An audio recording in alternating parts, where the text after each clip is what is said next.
son mari était enregistré dans les cours de sextape de l'Europe. Et il lui reprochait aussi le fait qu'il y avait des positions qu'elle ne connaissait pas faire alors que les prostituées connaissaient faire ça. Il avait toujours dit que non, tu ne peux pas travailler, tu vas toujours rester à la maison. Il a dit vraiment, je veux qu'on divorce. Et elle a été sage, elle m'a appelé. Elle a dit, j'ai donné à mon mari jusqu'en décembre. Et vous dites que vous êtes la coach, vous formez les gens et les mariages sont restaurés, je suis venue vous voir. Et j'ai dit à mon mari que si jusqu'en décembre, on ne se réconcilie pas, que chacun prenne sa route et elle va signer le divorce. À l'instant, c'est-à-dire que le premier jour, on a parlé, elle a payé son petit, on a commencé. Ça n'a même pas fait un mois. Il est revenu à la maison un jour, il s'est agenouillé, il a demandé pardon. Elle est venue au Cameroun, il me dit merci, il m'a dit, tu sais, je n'avais jamais vu le genre de mariage. Ce que vous dites là, c'est vrai. Vivre un mariage bourré, c'est possible. Tu n'as pas besoin de faire le même nombre d'années que nous autres on avait fait. Il faut aller vers ceux qui ont la formule. 2 mois, ta maison est restaurée. Tu n'as pas besoin de faire le bruit sur les toits. Instant témoignage. Bienvenue dans cette vidéo du ministère Mariage Glorieux. Vous avez été nombreuses à nous me demander, coach, est-ce que il n'y a pas de témoignage qui relève de ce ministère? Est-ce qu'on ne peut pas suivre les témoignages des gens qui sont passés par ce ministère et qui ont eu des résultats extraordinaires? Et je sais que les gens attendent qu'on vienne peut-être sur les réseaux en parler, mais j'avais fait cette promesse-là que je ne partagerai jamais la vie privée de quelqu'un sur nos différentes pages. Pourquoi? Parce que les gens vous connaissent, les gens vous sondent, les gens veulent savoir où est-ce que vous vous trouvez et vous n'avez même pas idée à quel point les gens veulent connaître de vos vies. Donc, il suffit simplement qu'on donne quelques indices pour que la personne sache que c'est exactement vous et on ne peut non plus afficher le visage de quiconque parce que la destinée maritale relève des choses extrêmement intimes. Le mariage, c'est une institution divine et qui mérite d'être respectée et qui mérite d'être valorisée. Aujourd'hui, j'ai décidé de vous faire 2 témoignages. Peut-être cette personne ne peut pas se présenter d'elle-même, mais aujourd'hui, je vais vous faire 2 témoignages qui m'ont marqué dans mon parcours, dans le ministère, depuis que j'ai commencé en 2020. Il y a eu tellement de témoignages, mais je vais vous partager ces 2 témoignages dont l'exaucement a été extrêmement rapide. Et je rends toujours grâce à Dieu pour ces femmes-là qui ont eu des résultats tangibles et permanents. Je sais que tu es déjà abonné à cette chaîne et si tu n'étais pas encore abonné, c'est le moment pour toi de le faire. Le premier témoignage, c'est une femme qui était venue depuis, elle vivait en Europe. Je ne vais pas donner le nom du pays, encore moins certains détails, mais sachez que le témoignage reste authentique et véridique. Elle est venue de l'Europe et elle avait son mari, ça n'allait pas. Elle était tombée enceinte et son mari lui a dit de retourner au Cameroun pour accoucher. Elle est revenue au Cameroun pendant l'accouchement parce que lorsqu'on accouche, on prend du temps pour se remettre et tout. Son mari est resté en Europe et il a dragué une autre femme. Et ce n'était pas une femme ordinaire, c'était déjà des prostituées. Ils sont venus dans la maison et tout. Et même au sous-sol, il y avait déjà des choses de la fille et tout ça. Lorsqu'elle revient en Europe, le monsieur lui dit que, ok, donc en fait, c'était le genre, elle accouchait, elle laissait les enfants ici au Cameroun et elle repartait en Europe. Le monsieur lui a dit vraiment, je ne peux pas faire venir les enfants pour le moment et tout. Il a dit, tu vois, tu as accouché, ton ventre est devenu bizarre et tout. Il ne rentrait plus à la maison, il dormait maintenant dehors et elle sentait les odeurs dans la maison et tout. Elle avait même vu les habits de la femme là dans le sous-sol de leur maison. Et en ce moment-là, c'est là où elle me contacte. En fait, elle fait la conversation avec son mari. Ils étaient au mois de juillet, je pense. Et elle a dit à son mari, il a dit vraiment, je veux qu'on divorce. Elle a dit à son mari que s'il te plaît, est-ce que tu peux me donner jusqu'en décembre? Si jusqu'en décembre, on ne s'entend pas, là, on peut divorcer. Et elle a été sage, elle m'a appelé. Elle dit, j'ai donné à mon mari jusqu'en décembre. Et vous dites que vous êtes la coach, vous formez les gens et les mariages sont restaurés. Je suis venue vous voir et j'ai dit à mon mari que si jusqu'en décembre, on ne se réconcilie pas, que chacun prenne sa route et elle va signer le divorce. Mais qu'avant qu'elle ne signe ce divorce, elle va d'abord venir me voir. Et je vous assure, je lui ai dit, ok, voilà ce que ton accompagnement va te coûter parce que les accompagnements sont individuels. Ça veut dire que si vous venez en coaching au ministère mariage, vous n'allez jamais savoir quelqu'un qui est aussi en coaching. La vie privée, là, est fortement gardée. On a coaché de grandes dames parce que j'avais compris que même dans les palais que vous voyez là, il y a des gens qui souffrent. Et on ne va pas venir les mélanger avec les gens qui ne savent pas ce qu'ils font. Et demain, on va entendre l'histoire de quelqu'un quelque part. Vous n'allez jamais avoir le privilège. Donc, chacun va venir résoudre son problème et va rentrer. La preuve, la vérité, c'est que c'est Dieu qui voit dans le secret récompense ouvertement. Et ces femmes-là sont abonnées. Ce sont des femmes qui me donnent énormément de cadeaux en inbox. Donc, elles savent qu'elles ont trouvé la solution. On n'a pas besoin de faire le bruit sur les toits. Elle s'est inscrite à l'instant T. C'est-à-dire que le premier jour, on a parlé, elle a payé son coaching, on a commencé. fais comme ça, fais comme ça, fais comme ça. Et je lui ai dit, bon, quand il va maintenant rentrer, il faut, le jour qu'il parvient à rentrer, tu vas là ce que tu vas faire et tout. Je vous assure. Ça n'a même pas fait un mois. Il est revenu à la maison un jour, en fait, il allait voir tous les numéros, les messages de la fille et tout. Le gars ne répondait plus. Ça, c'était le premier indice. Il a commencé maintenant à rentrer. Il ne répondait plus aux messages de la fille. Deuxièmement, il s'est agenouillé. Il a demandé pardon. Quand il a demandé pardon, elle a dit que, ok, si pour voir si le gars est en train de vouloir la réconciliation, elle a demandé qu'en est-il des enfants qu'on a laissés au Cameroun? Est-ce que tu penses qu'on est maintenant prêt à les amener? Il a dit qu'il n'y a pas de problème. Je vais payer, tu vas aller ramener les enfants en Europe et tout ça. Il avait gagné la bataille de ramener ses enfants en Europe. Et parce que c'était leurs enfants, c'était pas comme si c'était des enfants hors mariage. Ensuite, elle lui a demandé que les habits que j'ai vus dans le truc là, ça appartient à qui? Il a dit qu'il ne connaît pas et tout. Il lui a dit que prends ça, tu brûles. Tu n'as pas besoin de demander que, voilà, je lui ai donné les instructions sur ce qu'elle devait faire sur les vêtements là. C'est trop prophétique. Il lui a dit que voilà ce que tu vas faire sur les vêtements là et tu brûles ça. Et elle a brûlé les vêtements. Il n'a jamais demandé que les habits là sont partis ou il n'a plus jamais demandé. Après, il a dit que non, la maison a été souillée. Ils vont déménager et ils vont laisser. Parce qu'en Europe, là-bas, tu peux laisser les choses que tu as dit pas. Tu loues un nouvel appartement et tu achètes les nouvelles choses. Elle lui a donné la condition que même le lit là, elle ne veut plus le même lit et qu'il doit acheter un autre. Il a loué un nouveau appartement. Il a acheté un nouveau lit, il a acheté un nouveau matelas pour qu'il reparte sur de nouvelles bases. Il avait toujours dit que non, tu ne peux pas travailler, tu vas toujours rester à la maison. Elle a encore dit que ok, je vais travailler. Le gars a dit que ok, tu vas commencer à travailler. Et quand elle est venue au Cameroun, elle m'a cherché. Quand elle venait prendre ses enfants, elle m'a cherché.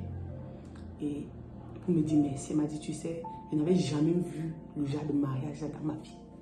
Mon mari aujourd'hui, quand il achète son jogging de couleur bleue, il achète aussi ma part la même chose. Ce que vous dites là, c'est vrai. Vivre un mariage glorieux, c'est possible.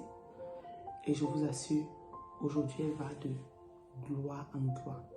Et le détail que j'ai oublié de mentionner pour certaines qui croient que leurs cas sont des cas impossibles. Son mari était enregistré dans des groupes de sex-tape de l'Europe. Et il lui reprochait aussi le fait qu'il y avait les positions qu'elle ne connaissait pas faire alors que les prostituées connaissaient faire ça. Le gars s'est désabonné de ces groupes-là pour revenir rester avec sa femme.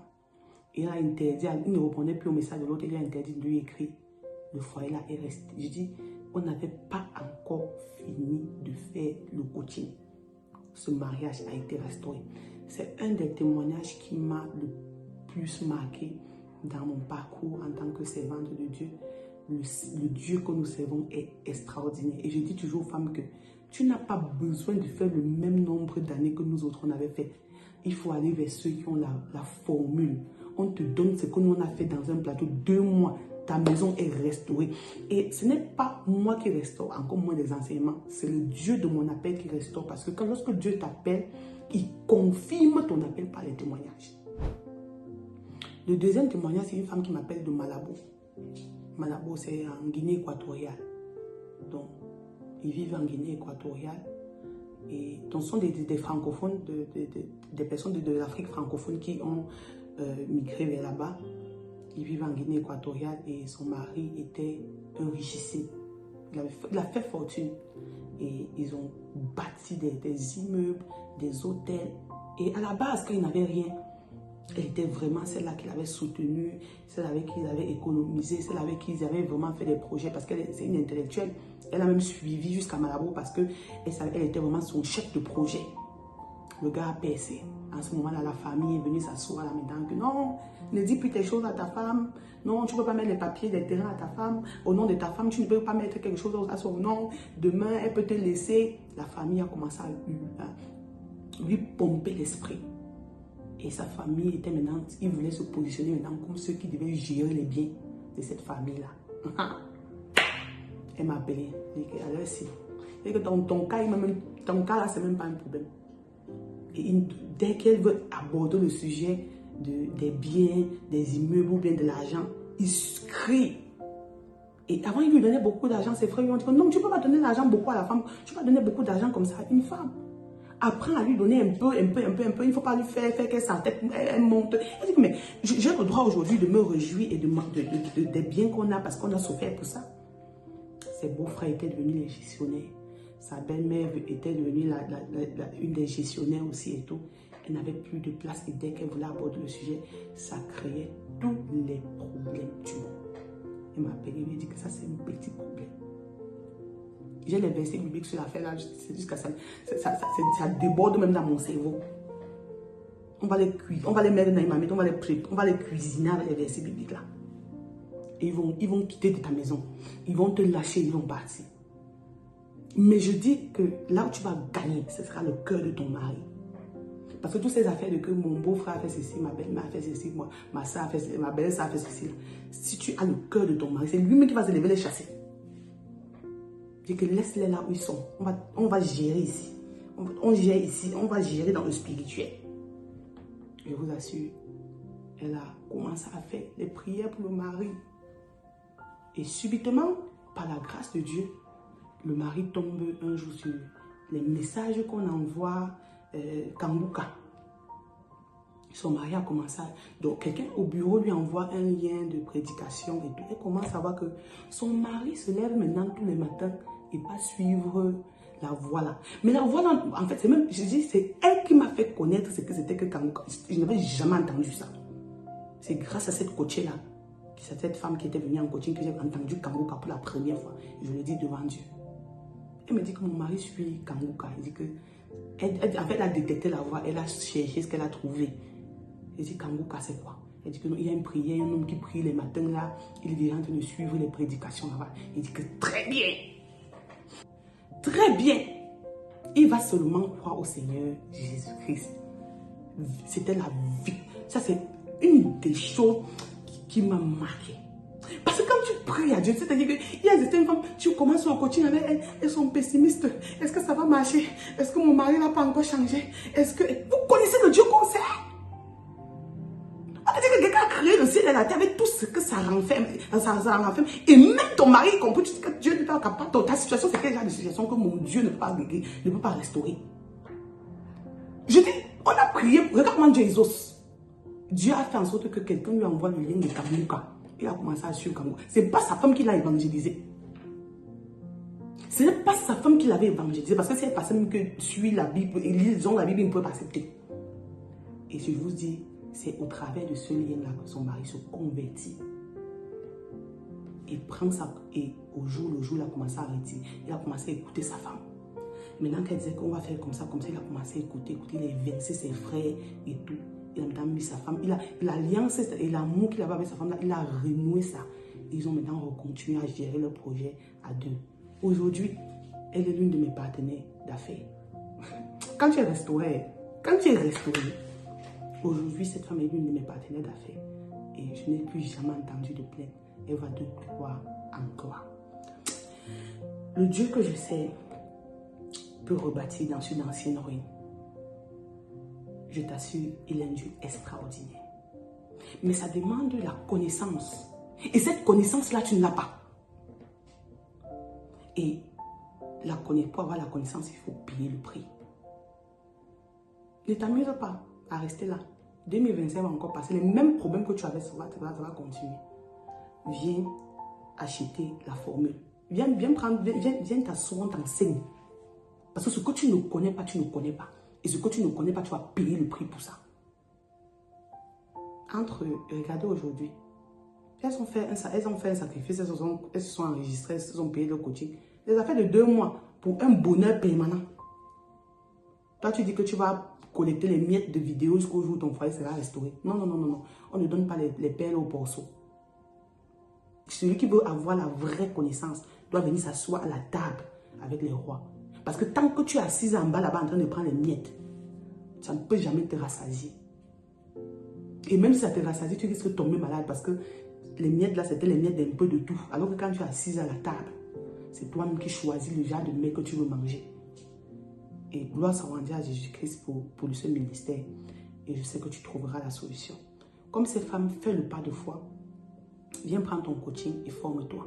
Tu ne perds rien à essayer. Mais tu viendras peut-être par curiosité. et tu seras convaincu par la qualité des témoignages que tu recevras. Donc, que le Seigneur te bénisse.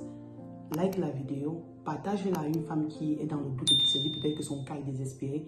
Il n'y a aucun cas désespéré avec Dieu. Dieu est le spécialiste dans les cas impossibles.